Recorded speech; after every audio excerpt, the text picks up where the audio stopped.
Haru party ব্রাজিলরা যারা বলো যে আর্জেন্টিনার খালি দুর্বল পার্টির সাথে খেলা পরে, দেখো তোমার আব্বারা কি খেলতেছে দেখছো, একদম কান্দা এলাইতাছে।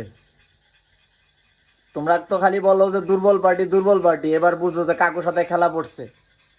আর মেসি যে দলে আছে, আর্জেন্টিনার যেখানে খেলে যে কোনো সময় খেলার মোড় ঘুরাই দিতে পারে। এই জিনিসটা তোমরা মাথায় রাখো, ঠিক আছে? খেলার মধ্যে তো হার জিত থাকবেই, তবে যে কোনো সময় খেলার মোড় কিন্তু ঘুরাই দিতে পারে। এই যে খেলার মোড় কিন্তু ঘুরাই দিছে। এখন খেলার মিনিট চলে কত, আমি দেখা তোমাদের একটু জানাইতেছি, দাঁড়াও। খেলার মিনিট এখানে দেখা যাইতেছে না। আমি প্রায় 90 মিনিট প্লাস আর কি, গোল হয়ে গেছে তিনটা, আর্জেন্টিনার 3-2 আর কি।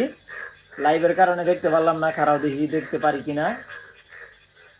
খারাপ, আমি তোমাদের ভালো করে দেখতাছি। তোমাদের এভাবে দেখাইলে হবে না, তোমাদের লাইভ প্রুফ দেখাইতে হবে। এই যে 94 মিনিটের খেলা চলে, 94 মিনিটের খেলা চলে। এখন কিন্তু 3-2। 94 মিনিটের খেলায় 3-2 কেমন লাগতেছে? কেমন লাগতেছে দেখা যায়? দেখা যায়। আমি স্ক্রিনশট দিয়ে দিব, ঠিক আছে? তোমাদের দাদারা কি খেলতেছে দেখো।